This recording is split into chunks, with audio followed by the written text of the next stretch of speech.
This is Rajiv Poplai. I will be presenting the main obstacles of spiritual discipline from the wisdom shared by Swami Ramsukhdas. The main obstacle to spiritual discipline is our attachment to the pleasures that we derive from the contact of our senses with their objects. We derive pleasure from the world and get pleased in favorable circumstances, and this is the obstacle of our spiritual path. The Lord declares in chapter 5, verse 22 of Bhagavad Gita, Yehi sansparsja bhoga dukh yonya evte adyantvantaha kaunteya na teshu ramte buddha. All the pleasures that are born of contact are only the sources of pain. Such pleasures have a beginning and an end, and the wise don't delight in them. The so-called pleasures indeed are painful because they deprive us of the supreme bliss of God realization. They are derived from sense contacts, even from honor, praise, comforts, rest and relaxation, hoarding and prosperity, knowledge, wisdom, etc. are all based on pride, and they are obstacles to our spiritual progress. Neither experience of pleasure nor the knowledge of pleasure is an obstacle, but it is the desire within the pleasures and hope of continuing to get pleasure which is an obstacle. It is cause of a lot of nonsense within us. In chapter 14, verse 6, the Lord says, Sukha Sangena Padhnati, that is, attachment to joy binds. The pleasure that we derive from prestige, honor, contact with sense objects and favorable circumstances, they are the main obstacle. It is a fact that if we renounce our attachment to pleasure, we will be free from all sorrows and sufferings, and we can make our spiritual progress. In Bhagavad Gita, chapter 12, verse 12, the Lord says, Tyaga chanti ranantaram. Peace immediately follows renunciation. We can't attain peace without renouncing the attachment to the pleasure. If we take delight in peace, we will not attain the supreme bliss. If we want salvation or liberation, then we have to renounce prospect, hope, desire, attachment, enjoyment in pleasure or peace.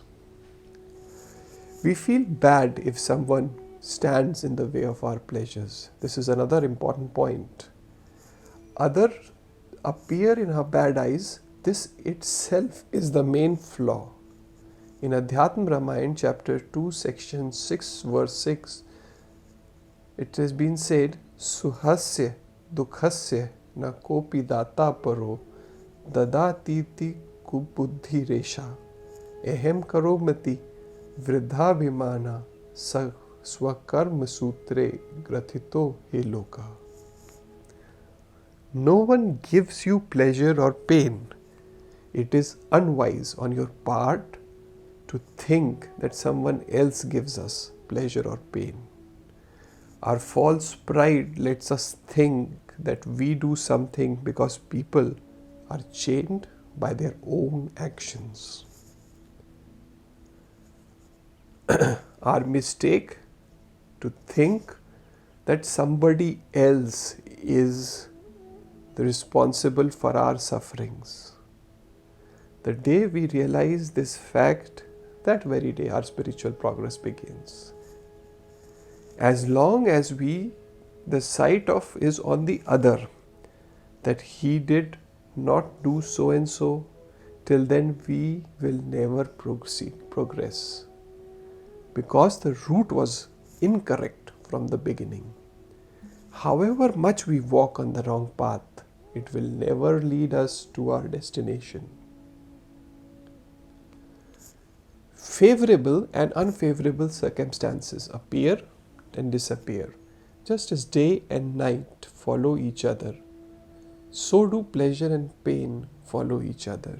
If your attachment to pleasure and desire for pleasure, all your sufferings will come to an end and will attain bliss. Sorrow or suffering is nothing but desire for happiness. There is no other sorrow of any sort. There is nothing at all even called sorrow. He who has a desire for happiness will have to suffer. Pleasure does not stay, but its hope and desire persist. Moreover, it leaves an impression on the heart. If the desire or pleasure is renounced, then there will be tremendous gain. So, what is that gain? The Lord in chapter 6, verse 22 of Bhagavad Gita says, Yam labadva chaparam labham manyate nadikam tata yasmin sthito na dukkhen gurunapi vichalyate. Having gained which, he does not reckon any other gain greater than that, and wherein the established is not shaken even by the heaviest affliction. That gain never diminishes and affliction cannot touch it. Therefore, there should be no attachment to the pleasure born of sense contacts. Moreover, we should neither think nor wish and endeavor for it. Endeavor should be only to earn our livelihood for the sustenance of this life, but not aim at enjoying the pleasures. Otherwise, we'll get entangled. We have to be alert and determined never to enjoy the pleasure born of sense contacts. If sometimes we get deluded by such pleasure and feel pleased, we should immediately realize that we are wrongly swayed by it. On realizing this fact, our attachment to it will be renounced because it has no strength of its own. It is without any foundation or root, while the foundation or root of supreme bliss is God. Hence, the supreme bliss never perishes. All the mundane pleasures as well as pains are transient, so they can't stay with us. But God ever lies with us, though He is not seen. Instead of regarding the world as ours, we have to regard God as ours. Blessings.